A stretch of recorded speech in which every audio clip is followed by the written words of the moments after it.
بنت رسول الله فقلت وعليك السلام يا أبا الحسن ويا أمير المؤمنين.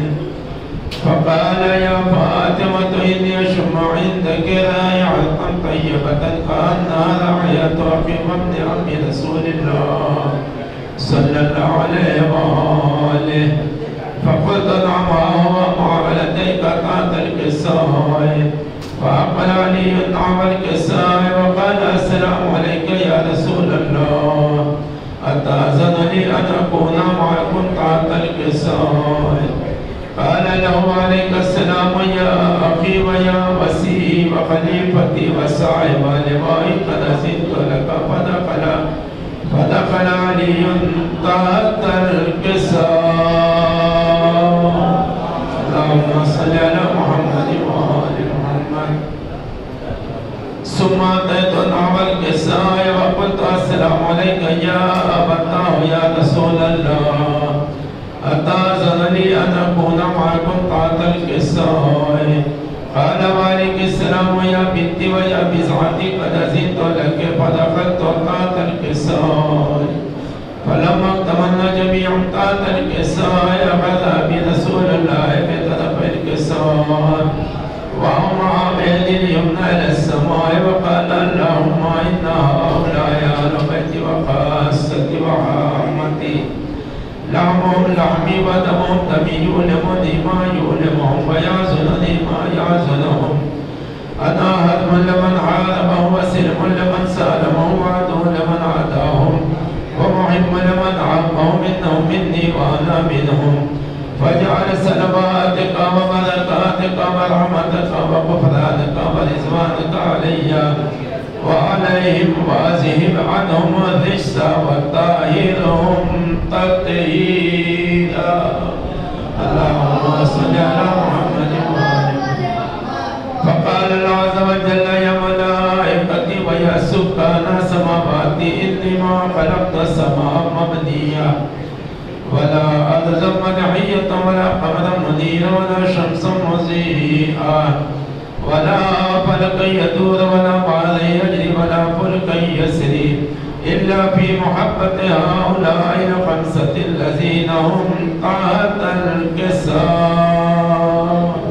اللهم صل على محمد وآل محمد. فقال الأمين جبريل يا رب ومن تحت الكساء؟ فقال عز وجل وعلى بيت النبوة ومعدن الرسالة هم فاطمة وأخوها ومالها وبنوها. اللهم صل على محمد وآل محمد. فقال جبريل يا رب أذن لي أن أهبط على الأرض ليكون معهم سادسا. فقال الله نعم قد أذنت لك. فأخذ الأمين جبريل وقال السلام عليك يا رسول الله علي الأعلى يقرئك السلام ويخصك بالتحية والإكرام ويقول لك وعزتي وجلالي إني ما خلقت السماء مبنية ولا أرض مدحية ولا قمر منير ولا شمس مضيئة ولا فلك يدور ولا بحر يجري ولا فلك يسري إلا لأجلكم ومحبتكم. وقد أذن لي أن أدخل معكم فأتأذن لي يا رسول الله. فقال رسول الله وعليك السلام يا أمين وعلا إنه نعم قد أذنت لك. فدخل جبريل معنا تحت الكساء. اللهم صل على محمد وآل محمد. فقال لأمين لقد عليكم يقول إنما يريد الله ليذهب عنكم الرجس أهل البيت ويطهركم تطهيرا. اللهم صل على محمد وآل محمد. فقال علي النبي يا رسول الله أخبرني ما لجلوسنا هذا تحت الكساء من الفضل عند الله. فقال النبي صلى الله عليه وآله والذي بعثني من أمر نبي واصطفاني برسالة نجي ما ذكر خبرنا هذا في معامل من معامل أهل الأرض وفيه جمع من شيعتنا ومحبينا إلا ونزلت عليهم الرحمة وحفت بهم الملائكة واستغفرتهم إلى أن يتفرقوا. الصلوات. اللهم صل على. فقال علي نتولى فزنا وفاز شيعتنا ورب الكعبة. فقال النبي صلى الله عليه وآله ثانيا يعني والذي بعثني بالحق نبي واصطفاني في رسالة التي ما ذكر خبرنا هذا في محافل من محافل أهل الأرض وفي جمع من شيعتنا ومحبين وفي مهموم إلا وفرج اللهم ولا مهموم إلا وكشف الله همه ولا طالب حاجة إلا وقضى الله حاجته. فقال علي وتولى فزنا وسعدنا وكذلك شيعتنا فازوا وسعدوا في الدنيا والآخرة ورب الكعبة. اللهم صل على محمد وآل محمد. اللهم صل على محمد وآل محمد. اللهم صل على محمد وآل محمد. اللهم إني أسألك بحق محمد وأنت المحمود وبحق علي وأنت الأعلى وبحق فاطمة وأنت فاطر السماوات والأرض وبحق الحسن وأنت المحسن وبحق الحسين وأنت قديم الإحسان وبحق الأئمة التسعة الطاهرين من ذرية الحسين عليهم السلام. اللهم صل على محمد. آئیے آپ کے سامنے حجت الاسلام والمسلمین علی جناب مولانا سید اشرف امام زیدی صاحب قبلہ سے گزارش ہے کہ منبر پہ ہم اپنی خطابت کو مومنین کی خدمت میں پیش کریں. ان کے استقبال کے لیے ایک صلوات بآواز بلند پڑھیں.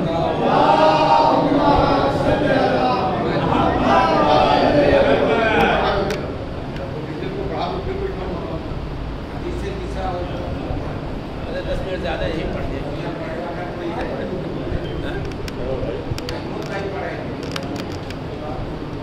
کوئی پڑھے گا؟ ہاں کوئی پڑھے گا.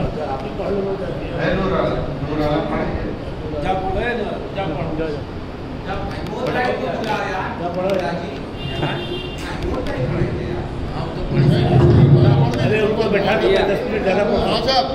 آپ بیٹھ جائیے 10 منٹ زیادہ پڑھا. وہی تو ہم بولے 10 منٹ زیادہ پڑھا.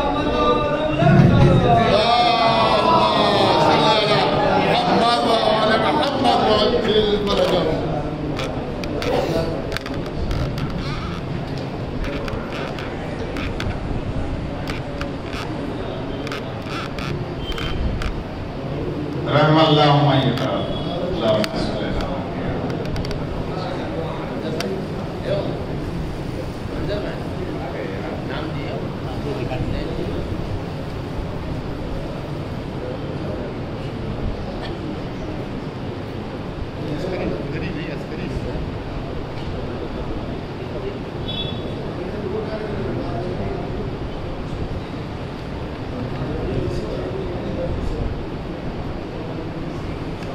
سبحان اللہ ونعم الوکیل ونعم المولا ونعم النصیر لا حول ولا قوة الا باللہ العلی العظیم. اعوذ باللہ من الشیطان الرجیم. بسم اللہ الرحمن الرحیم. الحمدللہ الذی لا یبلغ مدحہ القائلون ولا یحصینا معاملاتون ولا یودی حق والمجتہدون الذی لا یدرکو بود الہمم ولا ینالہ غوث الفتن الذي ليس لصفته حد محدود ولا نعت موجود ولا وقت معدود ولا أجل ممدود. فطر الخلائق بقدرته ونشر الرياح برحمته ووطلع بالصخور مياداناته. ثم الصلاة والسلام على نبي الأمي المكي المدني الغرشي الهاشمي الأبتهي مولا ومولا الكونين جد الحسن والحسين بالقاسم محمد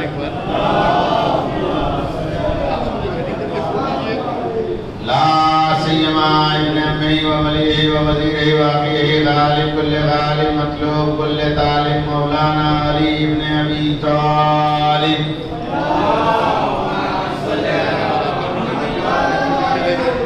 وآل الطيبين الطاهرين المعصومين المظلومين ولعنة الله على أعدائهم أجمعين من الآن إلى يوم الدين. أما بعد فقد قال الله تبارك وتعالى في كتابه المبين. بسم الله الرحمن الرحيم. تبارك الذي بيده الملك وهو على كل شيء قدير الذي خلق الموت والحياة ليبلوكم أيكم أحسن عملا.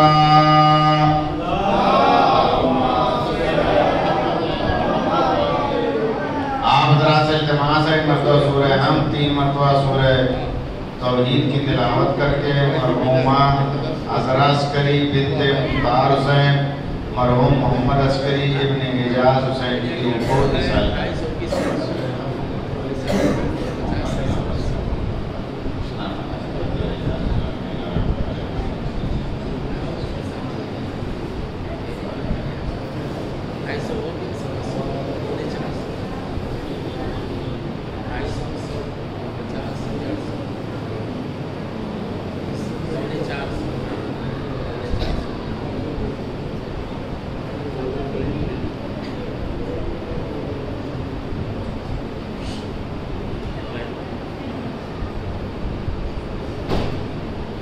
ایک صلوات بھیجیے محمد والے.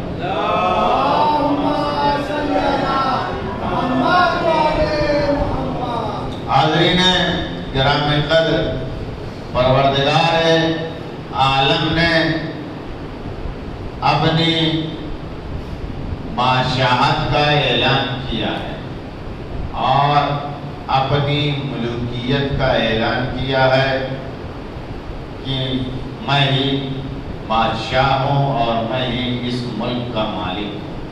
تبارک الذی بیدہ الملک، بابرکت ہے وہ ذات کہ جس کے قبضہ قدرت میں ملک ہے. وَهُوَ عَلَى كُلِّ شَيْءٍ قَدِيرٌ، اور وہ ہر چیز پر قدرت مند ہے. الذی خلق الموت والحیات لیبلوکم ایکم احسن عملا.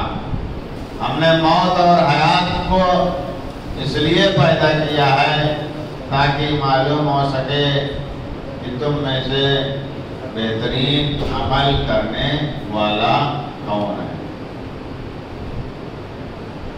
آزمائے گا اور اس آزمائش میں وہ دیکھے گا کہ کس نے بہترین عمل کیا ہے. عزیزان گرامی، انسان پروردگار عالم کی سب سے بہترین مخلوق ہے اور پروردگار عالم نے اس سے تقاضا کیا ہے کہ اس میں سے بہترین عمل کرنے والا کون ہے. جو بہترین عمل کرنے والا ہے وہ کامیاب اور کامران ہو جائے گا. وہ العزیز الغفور، اور وہی صاحب عزت اور شرف ہے اور وہی بڑا بخشنے والا اور مہربان. عزیزان گرامی، انسان کو اس کائنات میں پروردگار عالم نے بھیجا ہے اور تاج اشرفیت نوازا ہے کہ انسان سب سے بہترین مخلوق ہے. اور اس تاج اشرفیت کے ساتھ انسان اس کائنات میں آیا ہے اور آنے کے بعد اعلان ربوبیت ہے کہ اگر اس نے اپنے آپ کو بلند کیا تو یہ فرشتوں سے بھی افضل ہو جائے گا، اور اس نے اپنے آپ کو اگر پست کیا تو جانوروں سے بدتر ہو جائے گا.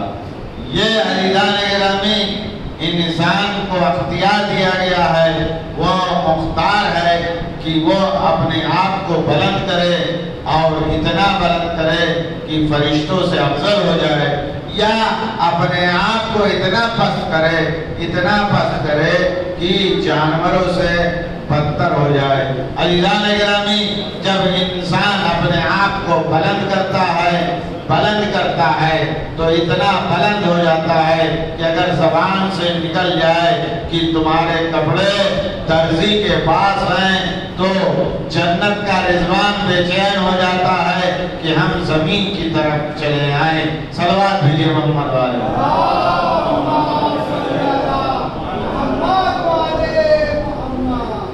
عزیزان گرامی، پروردگار عالم نے انسان سے تقاضا کیا ہے کہ وہ آزمایا جائے گا، اور جب وہ آزمایا جائے گا تو اس سے پتہ چلے گا کہ اس نے بہترین عمل انجام دیا یا نہیں انجام دیا۔ اب عزیزان گرامی، انسان نے عالم ارواح میں جو اقرار کیا ہے اللہ کی ربوبیت کا، مصطفیٰ کی رسالت کا، علی کی ولایت کا، اسی کے اوپر انسان کو ثابت قدم رہنا ہے۔ جو اس نے اقرار کیا ہے عالم ذر میں، یہ انسان اقرار کر کے آیا ہے کہ اللہ میرا رب ہے، مصطفیٰ میرے رسول ہیں، اور علی میرے ولی ہیں۔ اب اس کائنات میں آیا ہے تو وہی آزمایا جائے گا۔ اس کو کیا آزمایا جائے گا کہ اللہ کے ربوبیت کے اوپر اس کے قدم جمع ہونے چاہیے، مصطفیٰ کی رسالت کے اوپر اس کے قدم جمع ہونے چاہیے، علی کی ولایت کے اوپر اس کے قدم جمع ہونے چاہیے۔ عزیزان گرامی، کوئی نیا سوال نہیں کیا جائے گا، یہ توجہ رکھیے۔ آزمائش کا مطلب یہ نہیں ہے کہ کوئی نیا سبق آئے گا اور اس کا امتحان انسان کو دینا، کوئی نیا سبق آنے والا نہیں۔ جو سبق اس نے عالم ارواح میں یاد کیا ہے، اسی سبق کا امتحان اس کائنات میں ہوگا، آزمایا جائے گا، یعنی انسان کو بار بار یہ دیکھا جائے گا، یہ اندازہ لگایا جائے گا کہ انسان نے جو کہا ہے وہ سچ کہا ہے یا نہیں کہا، بس اتنی بات، اور اس کے علاوہ کچھ نہیں۔ یعنی انسان نے جو اقرار کیا ہے اللہ کے ربوبیت کا، تو تم نے جو عالم ذر میں اقرار کیا ہے، تم اس کائنات میں ثابت قدم ہو یا نہیں؟ تم نے اقرار کیا ہے مصطفیٰ کی رسالت کا، تو تم اس کائنات میں ثابت قدم ہو یا نہیں؟ تم نے اقرار کیا ہے علی کی ولایت کا، تو تم اس کائنات میں ثابت قدم ہو یا نہیں؟ صرف اتنا مرحلہ ہے کہ انسان ثابت قدم ہے یا نہیں ہے، کہ وہ اس ربوبیت پہ قائم ہے یا نہیں ہے، کلمہ لا الہ الا اللہ کے اوپر اس کے قدم جمع ہے یا نہیں، کلمہ لا الہ الا اللہ کے ساتھ یہ ثابت قدم ہے یا نہیں ہے۔ اگر انسان کسی کلمہ لا الہ الا اللہ کے ساتھ ثابت قدم ہے تو یقیناً وہ کامیاب اور کامران ہو جائے گا۔ عزیزان گرامی، اگر آپ توجہ فرمائیں تو انسان کی جو منزل ہے وہ عظیم اور بالا ہے، اور اس کو پروردگار عالم نے اپنا بہترین مخلوق قرار دیا، اور اس کی تمام باتوں کو سننے کے لیے آمادہ ہے۔ صرف یہ ہے کہ انسان اپنے رب کی طرف رجوع کر جائے اور اپنے رب سے گفتگو کر لے، صرف اتنی سی بات ہے، باقی کوئی بات نہیں ہے۔ کہ انسان اپنے رب کی طرف رجوع کر جائے اور اپنے رب سے باتیں کر لے، اور اپنے رب کے سامنے اپنے آپ کو پیش کر دے، اپنے آپ کو تسلیم کر دے، صرف یہی بات۔ اسی لیے ہے کہ اگر اس نے اپنے آپ کو تسلیم کر دیا اور اپنے منزل کو اس نے بلند کیا تو یہ کیا ہے، فرشتوں سے بھی افضل ہو جائے۔ اور اگر اپنے آپ کو گرا دیا تو کیا ہے، جانوروں سے بھی بدتر ہو جائے گا۔ اب لے جانے کے بعد اس مرحلے پہ آ جائیں گے کہ جب انسان آیا اور آنے کے بعد اس نے ربوبیت کا اقرار کیا اور اللہ کے حضور اس نے حاضری دی۔ توجہ کر لیجیے گا، اللہ کے حضور اس نے حاضری دی اور جیسے ہی اس نے اذان کہی، روایت میں ہے کہ اگر لوگوں کو معلوم ہو جائے کہ اذان کا ثواب کیا ہے تو لوگ تلوار نکال لیں کہ میں اذان پڑھ لیتا ہوں۔ اس کے اوپر آپ غور کریے کہ اس نے گلدستہ اذان پر اذان دیا اور اذان دینے کے بعد اس نے اقامت کہی، اور اذان و اقامت کے ساتھ اس نماز کو پڑھا، یعنی اذان اور اقامت کے ساتھ اس نماز کو پڑھا تو روایت یہ کہتی ہے کہ اس کے ساتھ فرشتے بھی نماز پڑھیں گے۔ توجہ کریے گا کہ اس کے ساتھ فرشتے بھی نماز پڑھیں گے، یعنی اللہ یہ چاہتا ہے کہ اس کے عمل کو کئی گنا بڑھا دے۔ اور صرف یہ نہیں، انسان جب آیا گلدستہ اذان پر اذان دی، اقامت کہی اور نماز پڑھی تو انسان کیا ہے، انسان متزلزل ہے، انسان لرزہ برندہ ہے، انسان کے قدم اکھڑ جاتے ہیں۔ لیکن جب اس نے اسی عمل کو انجام دیا تو اللہ نے اس کا نعم البدل قرار کس کو دیا ہے، فرشتوں کو دیا۔ آپ غور کریے گا کہ اب یہ نماز پڑھے گا، اس کا نعم البدل اللہ نے کس کو قرار دیا، فرشتوں کو قرار دیا، یعنی ساتھ میں فرشتے بھی اس نماز کی ادائیگی کریں گے تاکہ اس کے ثواب میں اضافہ ہو جائے اور یہ اجر میں زیادہ قرار پائے۔ صلوات بھیجیے محمد والے۔ آپ توجہ کریے گا کہ صرف یہ ہے، یہ مرحلہ جب کوئی انسان قرآن مجید پڑھتا ہے، قرآن مجید کی تلاوت کرتا ہے تو اللہ فرشتے معین کرتا ہے کہ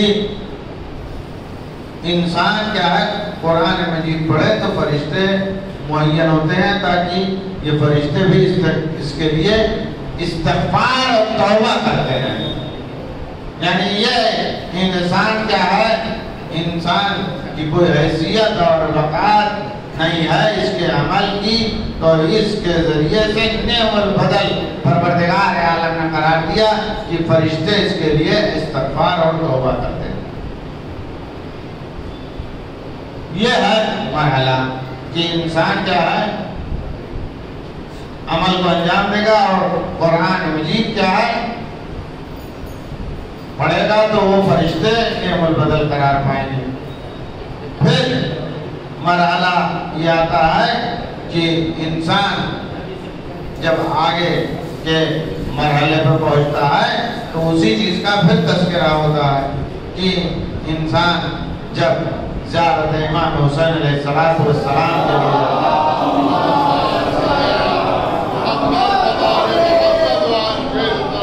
تو کیا ہے، روایت میں ہے کہ اللہ فرشتوں کو خلق کرتا ہے کہ جو اس کی طرف سے استغفار کرتے ہیں، اس کی طرف سے استغفار کرتے ہیں، اس کی طرف سے طلب توبہ کرتے ہیں رب جلیل کی بارگاہ میں۔ یعنی انسان خود کیا ہے، قاصر ہے، اور انسان جب قاصر ہے تو کیا ہے، فرشتوں کا اس کا نعم البدل قرار دیا گیا ہے کہ فرشتے اس کی طرف سے عمل کو انجام دیں۔ روایت یہاں تک یہ ہے کہ جب کوئی انسان جو ظاہر امام محمد حسین علیہ السلام ہے مریض ہوتا ہے تو اس کی عیادت کے لیے فرشتے آتے ہیں، اور جب وہ اس دنیا سے چلا جاتا ہے تو اس کی تشریح میں آتے ہیں، اور تا قیامت اس کے لیے استغفار کیا جاتا ہے۔ اب عزیزان گرامی، یہ نظام ہے، نظام پروردگار۔ جب کوئی انسان سبحان اللہ کہتا ہے تو اللہ ایک طائر کو خلق کرتا ہے جو تا قیامت اس تسبیح میں مشغول رہتا ہے، اور اس کا اجر اس پڑھنے والے کو ملتا ہے۔ یعنی صرف سبحان اللہ کہنے کی اتنی عظمت ہے۔ اب عزیزان گرامی، یہ توجہ آپ فرمائیں کہ یہ تمام نظام ہے۔ پھر روایت میں ہے کہ یکم رمضان المبارک کی شب میں جو دعائے جوشن کبیر پڑھتا ہے تو اللہ 70,000 ملائکہ کے ذریعے سے اس پڑھنے والے کے لیے استغفار کرواتا ہے۔ اب آپ توجہ کریے کہ کیا ہے، انسان اعمال میں قاصر ہے کہ عمل وہ انجام نہیں دے سکتا ہے، اس عمل کے بدلے میں پروردگار عالم کی طرف سے یہ نظام قائم ہوتا ہے کہ نعم البدل اس کا قرار ہو۔ یعنی ہمارے عمل میں کوتاہیاں پائی جاتی ہیں، ہمارے عمل میں کمیاں پائی جاتی ہیں، ہمارے عمل کے اندر خلوص نہیں پایا جاتا ہے، ہمارے عمل کے اندر رضا نہیں پائی جاتی ہے، لہذا پروردگار عالم نے ایک نظام قائم کیا ہے کہ جس کے ذریعے سے ہمارے عمل میں بہتری پیدا ہو سکے اور ہمارا عمل بلند ہو سکے، کیونکہ ہم نے جب کسی عمل کو انجام دیا تو اس عمل کے عوض میں پروردگار عالم نے فرشتوں کو معین کیا کہ جو اس عمل کو انجام دیتے رہیں اور ہمارے نامہ اعمال میں ثواب جڑتا جائے۔ توجہ کریے گا، ہمارے نامہ اعمال میں یہ ثواب جڑتا جائے۔ جب ایک انسان کے لیے بات ہوتی ہے تو سب خوش ہو جاتے ہیں، مسرور ہو جاتے ہیں کہ انسان کی اتنی بڑی عظمت ہے کہ انسان کے لیے اللہ نے نعم البدل فرشتے کو قرار دیا۔ لیکن عزیزان گرامی، تاریخ اور روایت یہ کہتی ہے کہ ایک جنگ میں علی نہیں گئے، اور جب علی جنگ میں نہیں گئے اور سرکار مصطفیٰ اس جنگ سے پلٹے تو علی کو بھی مال غنیمت دیا گیا۔ اصحاب نے اعتراض کیا، آپ توجہ نہیں کر رہے ہیں، اصحاب نے اعتراض کیا کہ علی جنگ میں نہیں گئے تھے پھر بھی مال غنیمت کیوں دیا جا رہا ہے؟ تو ایک مرتبہ سرکار مصطفیٰ نے کہا تم نے ایک گھوڑے سوار کو نہیں دیکھا جو بار بار حملہ کر رہا تھا اور بار بار میرے پاس آ رہا تھا، بار بار حملہ کر رہا تھا اور بار بار میرے پاس آ رہا تھا، کہہ رہا تھا کہ یہ حملہ علی ابن ابی طالب کی طرف سے ہے اور اس کی غنیمت علی کو دینا۔ صلوات بھیجئے مولانا۔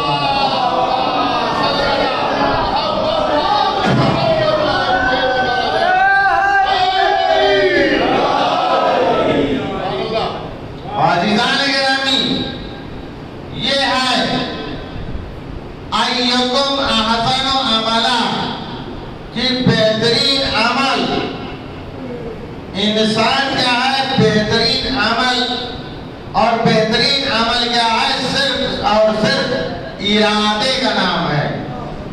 انسان ارادہ کر لے، ارادہ جب وہ کر لے گا تو وہ کامیاب اور کامران ہو جائے گا۔ اب عزیزان گرامی، آپ توجہ کرتے جائیے گا کہ ارادے کے اوپر ہے کہ انسان ارادہ کر لے،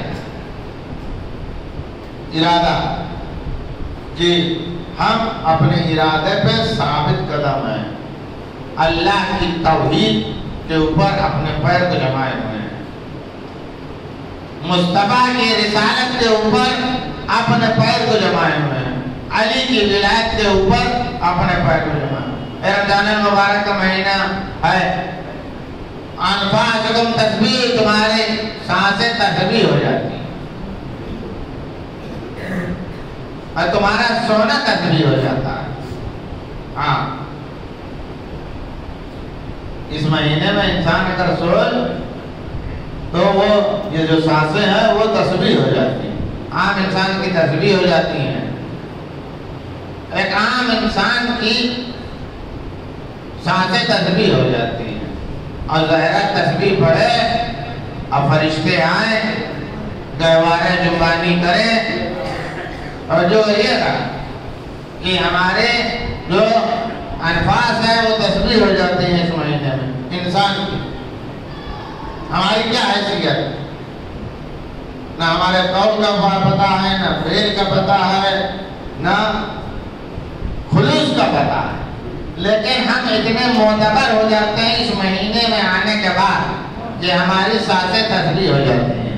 اور ظاہرہ جب تسبیح پڑھتی ہے تو فرشتہ آتا ہے، وہ شرف سمجھتا ہے کہ وہ حسنین کے جھولے کے گہوارہ جنبانی کرے۔ صلوات بھیجئے محمد والا۔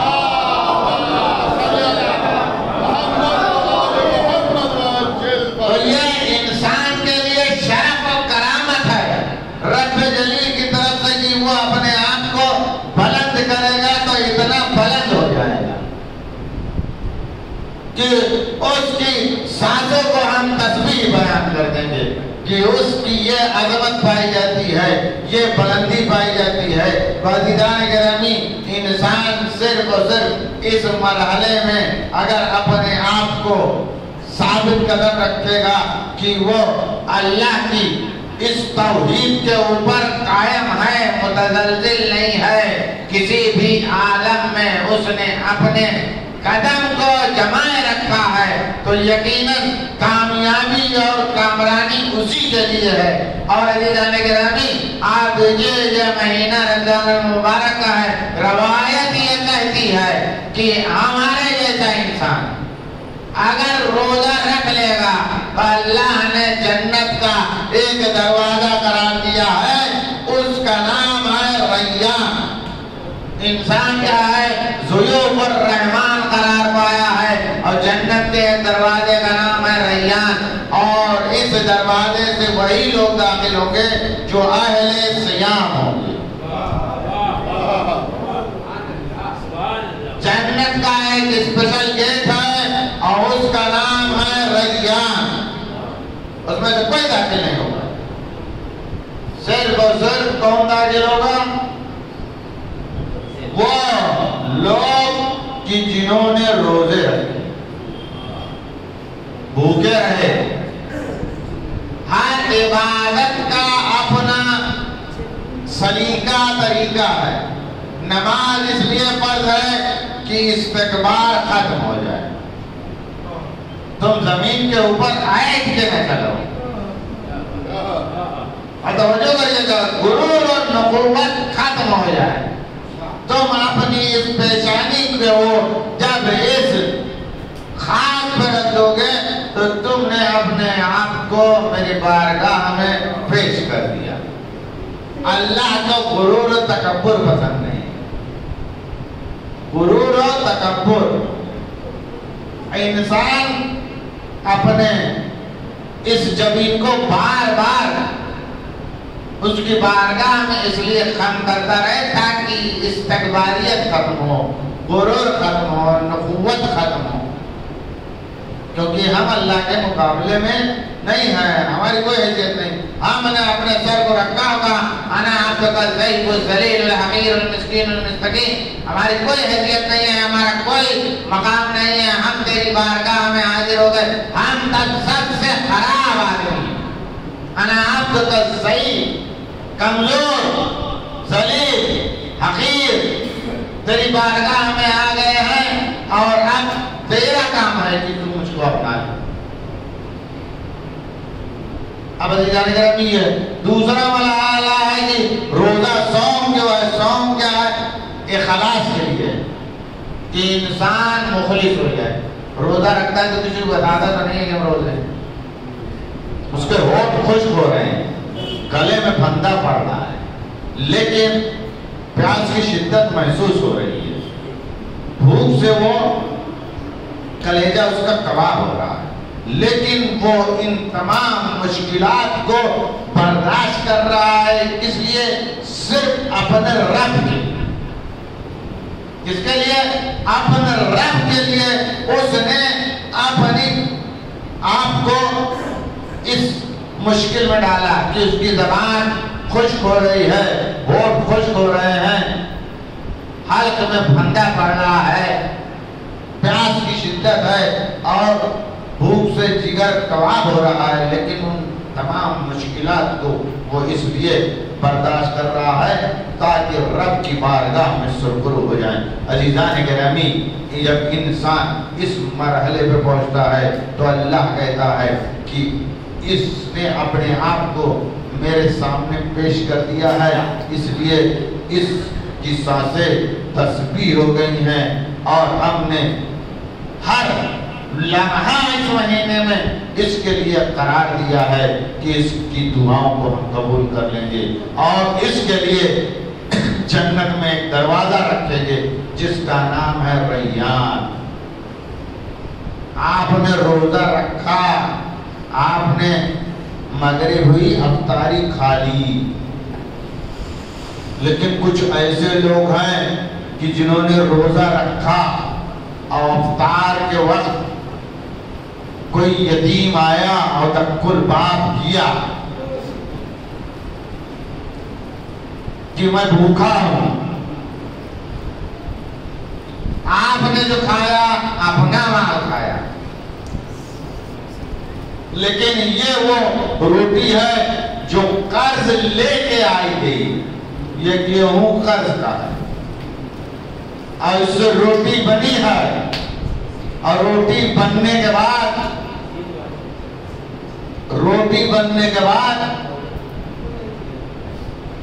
یتیم آیا، روٹیاں دے دی، پھر روزے رکھے گئے، دوسرا دن آیا، پھر روزے رکھے گئے، اور پھر جب مغرب کا وقت آیا ہم نے افطار کر لیا، ہم نے ہاتھوں میں خرما لیا، رب کے بارگاہ حاضر ہوئے کہ خدایا ہمارے اس اعمال کو قبول فرما، ہماری مغفرت فرما، ہم کو تمام دنیاوی اور آسمانی بلاؤں سے محفوظ فرما، ہماری تمام دنیاوی حاجات قبول فرما۔ ہم نے دعا کی اور اس کے بعد افطار کر لیا۔ یعنی آپ نے یہ زحمت جو فجر سے لے کر مغربین تک کی وہ ختم ہو گئی، آپ نے افطار کیا، لیکن یہاں پھر دکل باب ہوا، مسکین آ گیا۔ توجہ کریے گا کہ روٹی کیا ہے؟ یہ جو روٹی آئی ہے اس کا گیہوں قرض کے طور پہ آیا، سمجھیے کہ کیا عظمت ہے۔ ہم نے روزہ رکھا، ضیوف الرحمن قرار پائے، پروردگار عالم کہتا ہے کہ ہم نے تمہارے نفسوں کو تسبیح قرار دیا ہے، اور ہم تمہارے لیے یہ آیت معین کرتے ہیں کہ تم نے جو فجر سے لے کے مغربین تک زحمت کی ہے، تمہارے لیے ایک اسپیشل دروازہ بنائیں گے ریان، اس میں سے ہم تمام اپنے بندوں کو داخل کریں گے جنہوں نے روزے رکھے۔ یہ ان کا تذکرہ ہے کہ جو روزے رکھ رہے ہیں، افطار نہیں کر۔ تیسرا روز آیا، پھر روزہ رکھا، اور جیسے ہی مغربین کا وقت آیا افطار کے مرحلے میں داخل ہوئے، پھر تک کھل باب اسیر آیا ہے، مانگنے والا پھر آ گیا، سائل آ گیا۔ توجہ کریے گا، سائل آیا، دکل باب کیا، پھر روٹیاں دے دی گئی۔ تم مانگنے والے ہو، توجہ کر لیجیے گا، تم مانگنے والے ہو اس لیے ہم دے رہے ہیں۔ اور ذہن میں یہ بات رہے کہ یہ جو روٹی ہے اس گیہوں کی ہے جو قرض سے لایا گیا ہے گیہوں۔ آپ توجہ کریے گا، ایک دن ہم یہ کر لیں گے، لیکن دوسرے دن کہیں گے کہ ہم قرض لائے ہیں، پہلے ہم اپنا دیکھیں گے۔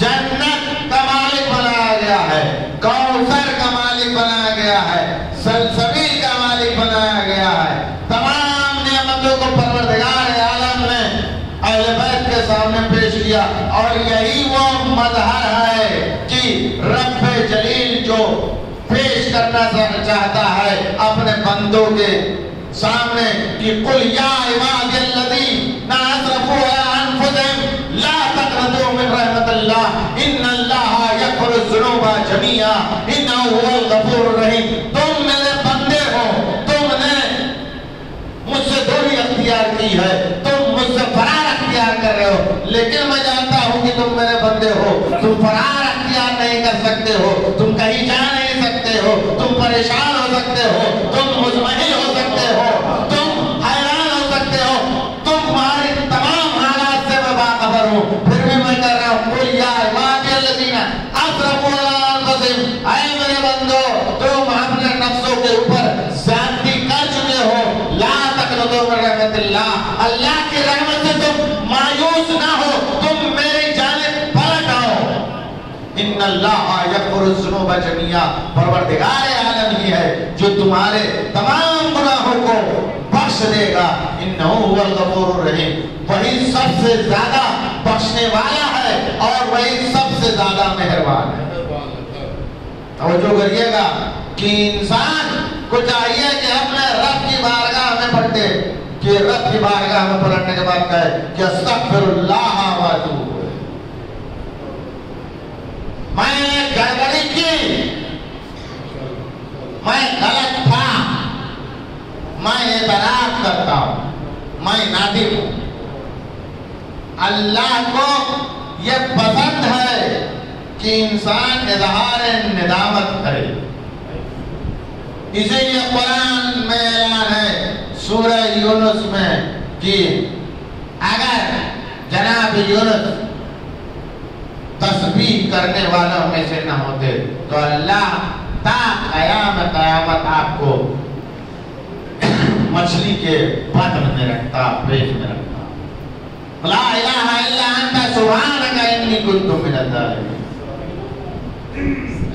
اللہ ہی کیا ہے تمام برائیوں سے اس کو آپ توجہ دیں، ہر عکس کا، ہر شے کا عکس ہے اور وہ منعکس ہوتا ہے، یعنی ہر شے کا اپوزٹ ہے اور وہ اپوزٹ کے ہاتھ پھر اس کی طرف پلٹتا بھی ہے۔ اللہ کیا سبحان ہے، اللہ تمام برائیوں سے پاک ہے، اللہ منزہ ہے، شائبہ بھی نہیں ہے، اللہ تمام اب اس کا عکس کون ہے؟ ہمارے جیسے فتنہ پرور، بدمعاش، ذلیل، رذیل، گمراہ، ظاہر سی بات ہے وہ کیا ہے؟ اس سبحان ہے، سبحان ہے تو وہ تمام برائیوں سے منزہ ہے، شائبہ بھی نہیں پائے، وہ کیا ہے؟ سبحان۔ اب اس کے مقابلے میں ہم کیا ہیں؟ تمام برائیاں ہم انجام دیں گے، برائیاں تمام ہم انجام دیں گے، تو وہ سبحان اور ہم ہیں سب سے خراب لوگ، انسان۔ اور فرشتوں نے بتا بھی دیا ہے کہ یہ فسادی لوگ ہیں، اور فسادی ہونا بھی ٹھیک ہے، سفاک لوگ ہیں، دو چیزیں ہیں، فسادی ہونا، ضلالت کرنا، گمراہی پھیلانا، گناہ انجام دینا، سفاکی سب سے خراب چیز ہے، بے مروت ہے۔ صلوات بھیجئے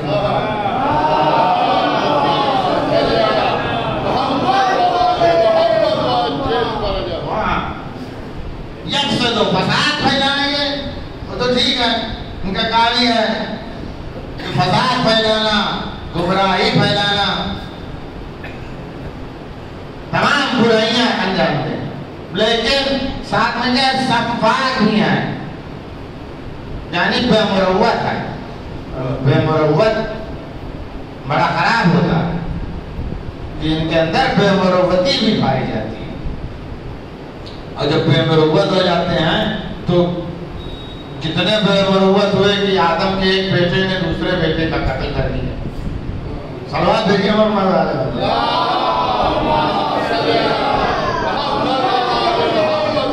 توجہ کر لیجیے آپ کس کے اوپر کہ اتنا بے مروت ہوئے کہ آدم کے ایک بیٹے نے دوسرے بیٹے کا قتل کر دیا. تو اتنی بے مروتی پائی جاتی ہے. جناب یوسف کے بھائیوں نے کیا کیا؟ جناب یوسف کے بھائیوں نے اپنے نبی باپ سے جھوٹ بولا کہ یوسف کو بھیڑیا اٹھا لے گیا.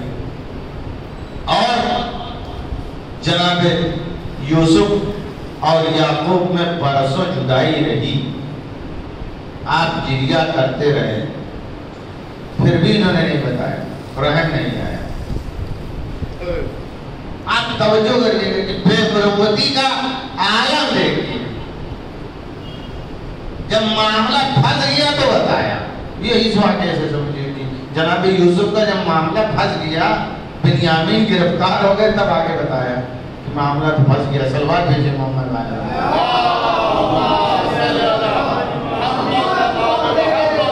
تو انسانی کیفیت بھی یہی ہے کہ ہم چاہتے ہیں کہ تم اپنے آپ کو بلند کرو, پالا کرو, اعلیٰ کرو, کیونکہ تم جب اپنے آپ کو بلند کرو گے تو یہی تمہارا عمل بارگاہ منان میں قبول ہوگا.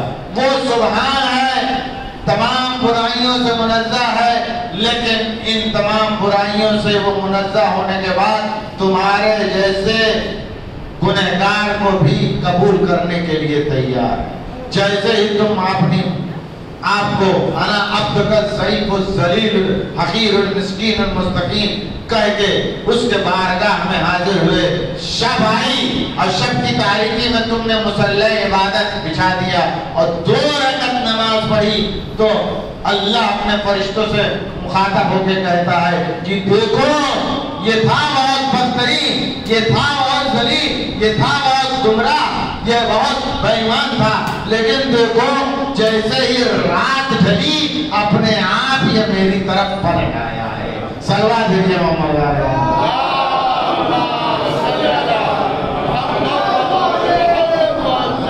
یہ ہم ہیں, یہ ہماری عبادتیں یعنی رکعتان, یہ ہمارے 2 رکعتوں کا یہ احترام ہے, یہ مقام ہے. تو اس کی نماز کیا ہوگی جس نے مرضی پروردگار میں ساری زندگی گزار دی ہو. جب ایک رکعت سے دوسری رکعت میں اپنے پیر کو رکھتا تھا تو پورے قرآن کی تلاوت کر لیتا تھا. جس نے پوری زندگی شب بیداری میں گزاری ہو, صرف ایک شب وہ سویا کہ جس کو شب ہجرت کہا جاتا ہے, کہ جس میں اس نے مرضی معبود کو خرید دیا ہے. ہماری 2 رکعت کی اتنی اہمیت ہے, اور جس نے پوری زندگی شب بیداری میں گزاری ہے اس کا کیا مقام ہوگا کہ خود پروردگار عالم اس کے سونے کے نذرانے کو اپنی مرضی دے دے گا. صلوات بھیجیے محمد علیہ.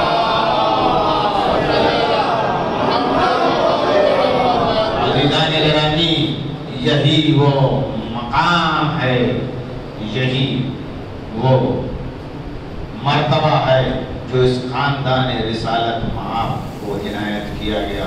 اور سرکار مصطفیٰ مسلسل 6 مہینے اس جوڑی پہ آگے سلام کرتے رہے. السلام علیکم یا اہل بیت النبوہ و ماہر الرسالہ.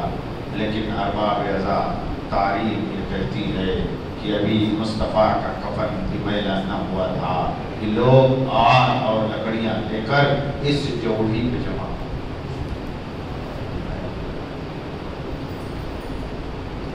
اس جوڑی پہ جس کے اوپر مصطفیٰ نے مسلسل سلام پڑھا. ارباب ازا میں نے تاریخ کو پڑھا کہ کم مصطفیٰ آ کر سلام کرتے ہیں, تو روایت میں ہے کہ آپ نماز فجر کے بعد آ کر یہ سلام کہتے تھے مسلسل 6 مہینہ۔ السلام علیکم یا اہل بیت النبوہ و معدن الرسالہ ہر بات فراموش ہو سکتی ہے، لیکن صبح کی بات فراموش نہیں ہو سکتی ہے۔ مسلسل امت کو یاد دلایا کہ دیکھو یہ میری بیٹی کی لوڑی ہے، لیکن ارباب ادا یہ مصطفیٰ کی بیٹی کی لوڑی ہے۔ لوگ آگ اور لکڑیاں لے کے جمع ہو گئے اور مصطفیٰ کی بیٹی کی لوڑی پر آگ کو جلا دیا گیا۔ ارباب ادا آگ نے دروازے کو پکڑا، جلتا ہوا دروازہ مصطفیٰ کی بیٹی کے اوپر گرا، پسلیاں ٹوٹ گئیں، بچہ شہید ہو گیا۔ یا فضت و خزینی اے فضاؤ میری مدد کو آؤ، اجرکم اللہ۔ ارباب ادا ظالم گھر میں گھس گئے، ابو الحسن کے گردن میں ریشمان ظلم ڈال دی گئی، کشا کشا مدینے کی گلیوں میں ابو الحسن کو کھینچا جانے لگا۔ ارباب ادا جیسے ہی غشی سے واقع ہوا، رسول کی بیٹی سیدہ بازار میں آ گئی۔ آنے کے بعد یہ صدا بلند کر رہی تھی، خلو ابو الحسن، خلو ابو الحسن، ابو الحسن کو چھوڑ دو، ابو الحسن کو چھوڑ دو۔ لیکن کوئی ابو الحسن کو چھوڑنے والا نہ تھا۔ ایک مرتبہ تمام آواز کو جمع کیا، ابو الحسن کے ابا کے دامن کو پکڑ لیا، ظالم نے تازیانہ چلایا، بازو زخمی ہوا۔ سیدہ نے ابو الحسن کو چھوڑ دیا۔ ابو الحسن مسجد میں آئے، اجرکم اللہ، مصطفیٰ کی بیٹی مسجد میں آئی، گھنٹوں کھڑی ہے، ٹوٹی ہوئی پسلیاں ہے، زخمی بازو ہے، لیکن سیدہ کی باتوں کو کوئی سننے والا نہیں ہے۔ ایک مرتبہ رسول کی بیٹی فرماتی ہے کہ میں اپنے بالوں کو پریشان کر دوں گی، اتنا کہنا تھا۔ مسجد نبوی کی دیواریں شرم سے بلند ہونے لگی۔ مسلمانوں نے دیکھا، ابو الحسن کو واپس کر دیا۔ میرا اللہ کو سلام ہو سیدہ کے اوپر کہ وقت کے امام ابو الحسن کو لے کر واپس پلٹی، لیکن 7 ہجری میں ثانیہ زہرا اسی مدینے سے برآمد ہوئی۔ ایسے جوانان بنی ہاشم تھے جن کی شبیہ پوری کائنات میں نہیں ملتی، لیکن کربلا کے پن میں یہ ابو طالب کا چمن اجڑ گیا۔ اجرکم اللہ، سروں سے سہاگ اجڑ گیا، گودیاں ویران ہو گئی۔ ارباب ادا اسی عالم میں سیدہ نے اپنی زندگی گزاری، مرثیہ پڑھتی رہی۔ صبت علیہ مصائب، صبت علی الایام سرن لیالیا، مجھ پر ایسی مصیبتیں نازل ہوئی ہیں، اگر روز روشن پہ نازل ہوتی تو تاریخ شب میں تبدیل ہو جاتی۔ اسی مرثیے کے ساتھ سیدہ کا وصال ہوا، شب کی تاریکی آئی، غسل دیا گیا، کفن پہنایا گیا، شب کی تاریکی میں ہی سپرد خاک کر دیا گیا۔ ارباب ادا مدینہ تھا، سیدہ تھی، شب کی تاریکی تھی، 11 ہجری تھی اور صرف 11 لوگ تھے۔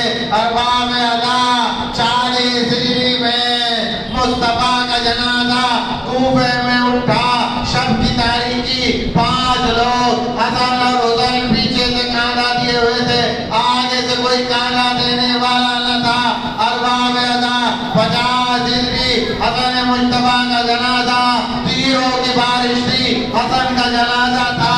اجرکم اللہ۔ ارباب ادا 61 ہجری میں ایک جنازہ بطول کے لاڈلے کا تھا جو کربل کی سرزمین پہ بڑا ہوا تھا۔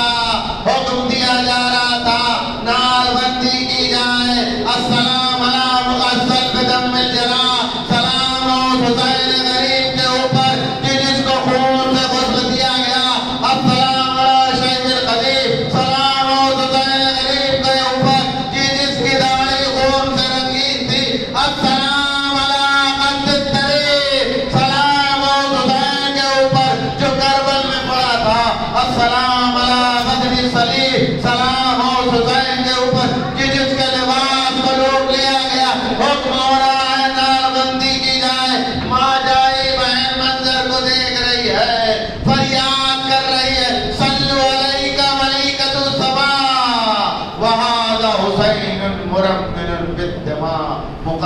دادا اعلانا آپ کے اوپر آسمان کے ملائکہ درود و سلام پڑھتے ہیں. آپ کا نواسا کربل کی سرزمین پہ پڑھا. الا لعنت اللہ علی القوم الظالمین وسيعلم الذين ظلموا أي منقلب ينقلبون. پروردگار عالم بحق محمد والے محمد اس خلیل سے عبادت کو قبول فرما. پروردگار عالم بحق محمد والے محمد اس خلیل سے عبادت کو زیادہ طرف قرار دے. پروردگار عالم بحق محمد والے محمد ہمارے گناہان صغیرہ اور کبیرہ کو بخش دے. ہمارے والدین کی مغفرت فرما.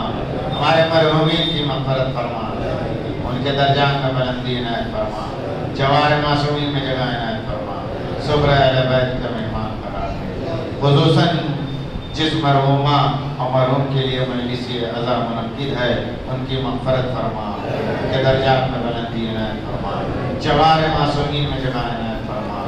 صبر اہل بیت کا مہمان قرار دے. پروردگار عالم ہے کہ محمد جو مشتاق ہے جو زارات کو مشرف فرما. جو پریشان ہیں پریشانی رب فرما.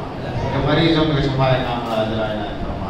جو بے روزگار ان کو روزی عنایت فرما.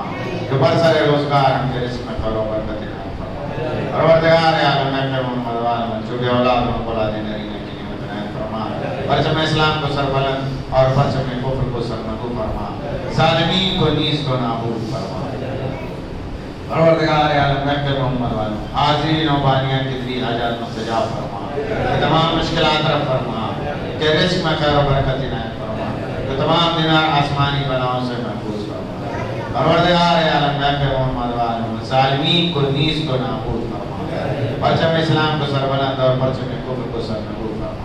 پروردگار عالم ہے کہ محمد والد بہترین دعائی اپنے منتقم حسینی امام زمانہ کی جور میں تاجیل فرما. حضرت کے آمان امسار میں شمار فرما. حضرت کو ہم سے راضی اور خوشنود فرما. پروردگار عالم ہے کہ محمد والد تمام شیعان حیدر کرار کی جان مال عزت و آبرو کی حفاظت فرما. تو کامیابی اور کامرانی عنایت فرما. تمام دنیاوی اور آسمانی بلاؤں سے محفوظ فرما. پروردگار عالم ہے کہ محمد والد محمد ایک مرتبہ پھر دعا گو ہیں کہ جن مرحومین کے لیے مجلس عزا منعقد ہے ان کی مغفرت فرما. ان کے درجات میں بلندی عنایت فرما. جوار معصومین میں جگہ عنایت فرما. صبر اہل بیت کا مہمان قرار دے. اللہم تقبل منا انک انت السمیع العلیم. وصلی دعا ماشاءاللہ ولا حول ولا قوة الا باللہ العظیم. سبحان ربک رب العزت عما یصفون وسلام علی المرسلین والحمد للہ رب العالمین. آپ حضرات سے التماس کردہ سورہ حمد 3 نمبر سورہ اخلاص کی تلاوت کر کے مرحومہ عذرا عسکری بنت طاہر حسین مرحوم محمد عسکری ابن اعجاز حسین اور جملہ مرحومین کی روح اللہم صلی اللہ